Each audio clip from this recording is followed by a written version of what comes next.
तर नांदेडचा सहस्त्रकुंड धबधब्यावर पोलिसांचा तगडा बंदोबस्त आहे। किनवट तालुक्यातील धबधबा या ठिकाणी आता बंदोबस्तात वाढ करण्यात आलेली आहे। सहस्त्रकुंड धबधबा प्रवाहित होण्यास सुरुवात झालेली आहे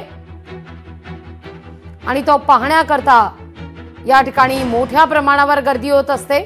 सुरक्षा कठडे नसल्यामुळे स्टंटबाजी करता नदी पात्रात काही जण उतरतात।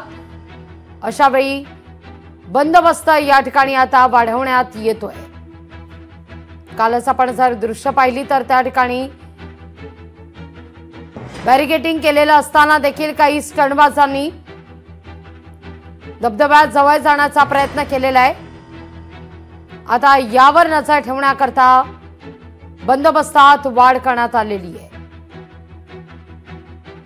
सहस्त्रकुंड धबधबा येथे आमच्या पोलीस स्टेशनचे व किनवट येथील पोलीस स्टेशनचे अशा आम्ही कर्मचारी इथे नेमलेले आहेत आणि आम्ही चोख बंदोबस्त ठेवलेला आहे।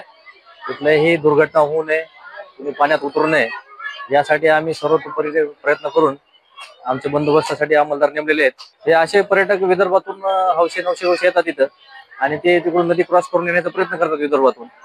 तिकडे बंदोबस्त नसल्यामुळे ह्या घटना तिकडल्या बाजूनी घुसण्याचा प्रयत्न करतात, परंतु आमच्या इकडल्या बाजूने कोणी नदी पात्रात जात।